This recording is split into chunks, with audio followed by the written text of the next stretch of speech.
Halo, selamat pagi. Jumpa lagi bersama saya Yana Priyatna dari Yan Property Development (YPD). Pada video kali ini saya ingin menjelaskan tentang bagaimana caranya supaya kita menyeleksi pasukan magang, tim magang atau apapun itu yang ingin magang di kantor kita. Gitu. Tapi sebelum sharing video berikutnya dan lebih lanjut, silakan Anda bisa like, komen, subscribe video di bawah ini, gitu ya. Sehingga ini bisa memberikan manfaat banyak bagi banyak orang. Gitu. Oke, saya akan lanjutkan ya. Bagaimana cara kami atau pengalaman kami Yan Property Development dengan pasukan magangnya yang bernama Boarding School Property, itu cara menyeleksinya dari orang dari seluruh Indonesia ya, bahkan dari Aceh sampai dengan Papua gitu ya. Oke, pertama yang akan kami seleksi adalah IQ gitu ya. IQ-nya itu kita punya software untuk mengetes IQ secara online gitu ya. Di situ kita tes IQ, kita cari di tes IQ-nya setengah jam, bisa online juga gitu ya. Tes IQ itu kita mencari IQ-nya yang di atas 110 gitu, sehingga akhirnya nanti ke depannya perusahaannya jadi otomatis, tidak usah banyak disuruh, tapi dia akan banyak inisiatif sendiri gitu ya. Jadi walaupun sebetulnya tidak menentukan bagi seorang entrepreneur IQ ini baik atau tidak gitu ya, tapi saya ingin menyeleksi ketat tim kami yang akan masuk ke dapur kami, sehingga akhirnya istilahnya kedepannya kami akan merekrut orang yang berkualitas, bukan hanya kuantitas saja, gitu ya. Jadi lebih baik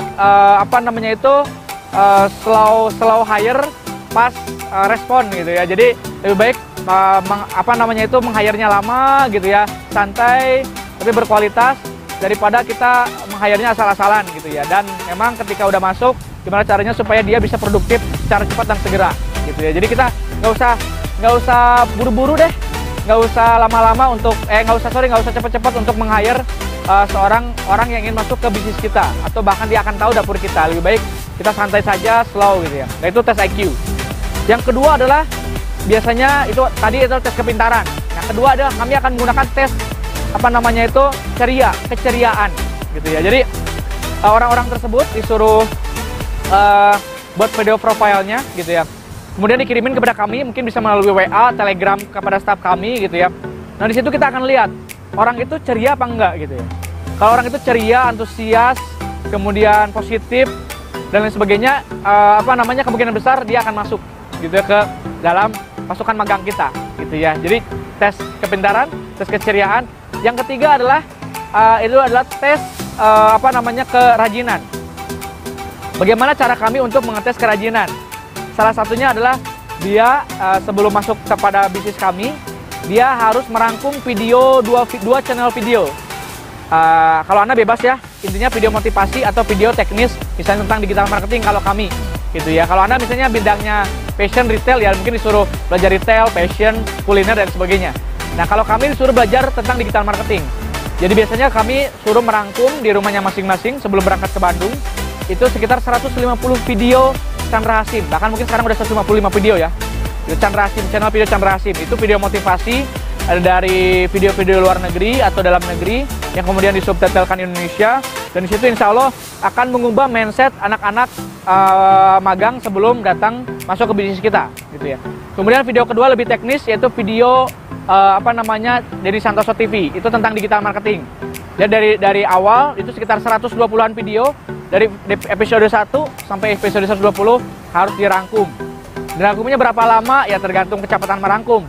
Merangkumnya bagaimana? Ya mungkin dia merangkum 1 paragraf sampai dengan 3 paragraf, bisa di Word, bisa di alat tulis, buku dan sebagainya, kemudian kirimin ke tim kami gitu ya, kayak gitu. Kemudian tes selanjutnya adalah biasanya, apalagi di saat pandemi, di saat COVID-19, itu kami disuruh tes rapid test. Ya mungkin dengan adanya sekarang antigen, ya mungkin disuruh tes antigen, apalagi kalau orang itu dari luar pulau ya. Kita di Bandung, mungkin orang itu dari Aceh, Papua, Sulawesi, Kalimantan dan sebagainya, itu harus tes antigen dulu gitu ya, seperti itu. Dan tes terakhir adalah dia sanggup nggak datang ke Bandung hanya dalam waktu mungkin sebulan, 2 bulan, menggunakan ongkosnya sendiri. Itu tes ke 5 atau ke 6 ya, kayak gitu. Jadi kita tidak mengongkosi gitu ya, supaya dia ada effort untuk datang ke sini. Pak, kalau dia belum punya uang, belum punya bekal gimana? Suruh mengumpulkan dulu. Kemudian dia akan beli tiket pesawat, akan beli tiket laut, kapal laut, akan beli tiket bis, kereta api, dan sebagainya, travel. Yang penting dia sudah punya effort untuk mau datang ke kota Bandung di tempat Kawas Chandra di Muka kami. Gitu. Kami tidak mengongkosi. Nah, barulah ketika di Bandung, kita kasih beras gratis, mes gratis, kemudian kita kasih ilmu-ilmu networking, gathering gratis, gitu ya. Nah, tapi sebelum dapatin gratis yang itu, ya selayaknya kami suguhkan bahwa dia harus bersungguh-sungguh mau datang ke sini, mau fighter. Oh ya, dan satu lagi, sebelum dia datang ke sini kita kasih tahu game kita. Misalnya ada game yang menantang kayak survive game, game tanpa duit ke Jakarta, game tanpa duit keluar pulau, game tanpa duit ke luar negeri. Kemudian dia akan kita ekspektasinya diturunin dulu. Ekspektasinya diturunin dulu. Jadi kita bilang tempatnya sederhana, tempatnya biasa-biasa aja gitu ya. Bahwa di sini penuh tantangan, di sini kalau di sini orangnya jangan sampai mewek gitu, jangan sampai manja, jangan sampai cengeng. Di sini akan keras, akan fighter, itu harus dikasih tahu di awal. Gitu ya, kayak gitu. Oke, mungkin terima kasih dari saya, sharing dari saya. Semoga sharing dari saya memberikan banyak inspirasi bagi kita semua, dan insya Allah bisa dipraktikkan atau diactionkan oleh Anda sebagai UMKM di Indonesia. Gitu. Saya Yana Priyatna, saya sedang mencari ilmu dan saya senang berbagi. Wassalamualaikum warahmatullahi wabarakatuh. Sukses luar biasa.